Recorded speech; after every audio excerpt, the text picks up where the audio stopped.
ان سب کے بعد بچوں کے والدین نے انہیں اس گیمنگ شاپ پر جانے سے منع کر دیا، جس کے بعد جاوید نے ایک جم اور ایک ایکویریم کھولا جس کا مقصد وہی تھا۔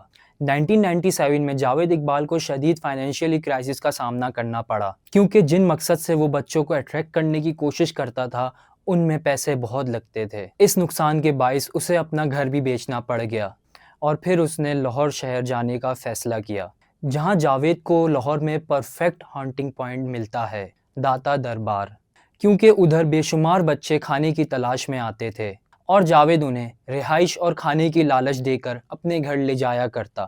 مزید کچھ بچے اسے بس کے اڈے سے بھی ملے جو اپنے گھر سے بھاگے ہوئے تھے۔ جاوید اقبال کی لائف میں سب سے بڑا ٹرننگ پوائنٹ جب آیا جب وہ 16 سال کے بچے کو داتا دربار سے اپنے گھر لاتا ہے اور اس کے ساتھ زیادتی کرتا ہے، لیکن جب جاوید اقبال رات میں بستر پر سویا، اس بچے نے جاوید کے سر پر لوہے کی چیز سے وار کر دیا۔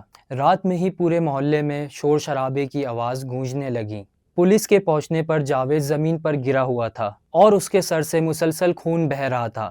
انکوائری کرنے کے بعد جاوید پر ریپ کا چارج لگ جاتا ہے۔ پولیس اسے سزا کے طور پر 100 کوڑے مارتی ہے اور اس مار پیٹ کی وجہ سے جاوید اقبال 22 دن کے لیے کوما میں چلا گیا اور جاوید کی فیملی ہاسپٹل آ کر اس کا میڈیکل بل بھی دینے سے انکار کر دیتی ہے، لیکن صرف اس کی ماں، اس کے دل میں اس کے لیے ابھی بھی محبت تھی، وہ وہاں بہت روئی۔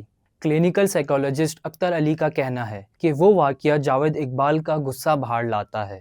جاوید نے یہ کبھی نہیں سوچا تھا کہ وائلیشن اور ایگریشن اس کے خلاف بھی ہو سکتا ہے، اور پھر جاوید نے ریونج لینے کی تھام لی۔ اس نے کہا کہ مجھے اتنا مارا گیا اور میرا سر بھی کچل دیا گیا، مطلب اب میں 100 کوڑوں کا بدلہ 100 بچوں سے لوں گا۔ 1999 جاوید اپنے بدلے کا سلسلہ شروع کرتا ہے اور صرف 147 دن میں لاہور سے 100 بچے غائب ہو جاتے ہیں۔ بچوں کو اغوا کرنے کے بعد وہ سب سے پہلے ان کی تصویر لیتا، پھر وہ باہر انہیں اچھا سا کھانا کھلاتا اور گھر واپس لانے کے بعد ان کے ساتھ غلط حرکتیں کرتا اور آخر میں ان کے گلے میں چین باندھ کر ان کا قتل کر دیتا۔ پھر ان بچوں کی باڈیز ایسڈ ڈرمز میں ڈال کر بند کر دیتا۔ پولیس کو یہ مکمل کنفیشن پیش کرنے کے بعد ان وکٹم کی باڈی کو آئیڈینٹیفائی کیا گیا اور پورے لاہور میں صرف ماؤں کے رونے کی آوازیں گونج اٹھیں، سڑکیں خالی رہنے لگیں اور ماں باپ نے اپنے بچوں کو اسکول جانے سے بھی روک دیا۔ 100 میں سے 57 بچوں کی تصدیق ہو چکی تھی کیونکہ باقی کی باڈیز ایسڈ ڈرمز میں زیادہ تر پوری طرح ڈیزالو ہو چکی تھیں۔ فیبروری 18، 2000 جاوید کا نیوز پیپر کے آفس آنا اور خود کو سرنڈر کرنا اور پولیس کو کنفیشن دینے کے باوجود وہ کورٹ میں اپنی انوسنس کریٹ کرتا ہے۔ اس کے کلیم کے مطابق اس نے صرف اس لیے کنفیس کیا تاکہ سڑکوں پر رہنے والے بچوں کو اٹینشن مل سکے اور انہیں اچھا ماحول دیا جائے۔ اس کے بعد جاوید اپنی اسٹیٹمنٹ دوبارہ چینج کر دیتا۔ وہ کورٹ میں کہتا کہ 20 لوگوں نے میرے گھر میں گھس کر ان بچوں کو قتل کیا اور وہ کسی کو نہ بچا سکا، جس کے گلے میں آ کر اس نے یہ کنفیشن دیا۔ اور پھر اچانک جاوید اقبال ایسی بات بتاتا ہے جو سن کر جج اور پولیس والے سب کے سب حیران ہو جاتے ہیں۔ جاوید کورٹ میں بتاتا ہے کہ کوئی بھی بچہ قتل نہیں ہوا اور یہ سب ایک پبلسٹی اسٹنٹ تھا۔ کورٹ میں موجود جج ان تینوں سٹیٹمنٹس کو ریجیکٹ کر دیتا ہے۔ Should be strangulated as he has committed the murder of 100 children, and the court has recommended that execution should take place in the presence. جج اللہ بخش رانجھا پر پورے ملک کا بوجھ آ گیا تھا۔ لوگ سارا دن کورٹ کے باہر احتجاج کرتے اور آواز انصاف کی بلند کرتے۔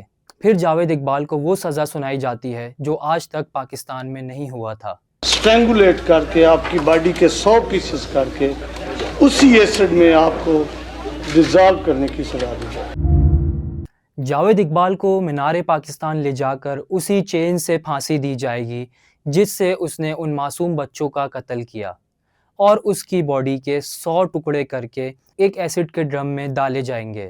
اس سزا کا اعلان سن کر نہ صرف پاکستان بلکہ فورن NGOs بھی الرٹ ہو جاتے ہیں۔ اس دوران کے انٹیریئر منسٹر نے اس سزا کی مذمت کرتے ہوئے کہ یہ سزا ہیومن رائٹس کی وائلیشن ہے، اور کچھ فورن NGOs بھی جاوید اقبال کی سپورٹ کو آ پہنچے۔ جاوید اقبال کے ڈیفینس لائر کو مارنے کی دھمکی ملنے لگی اور انہیں استعفیٰ دینا پڑا، اور پھر جاوید کو جو سزا سنائی دی گئی وہ پھر کنفرم ہو گئی۔ 19 اکتوبر 2001 کو خبر آئی کہ جاوید اقبال نے جیل کے اندر اپنے ساتھی کے ساتھ مل کر اپنے ہی کپڑوں سے پھندا بنایا اور اس نے وہیں خودکشی کر لی۔ جاوید اقبال کا یہ معاملہ آج بھی لاہور کی گلیوں میں ایک دردناک چیخ کی طرح سنائی دیتا ہے۔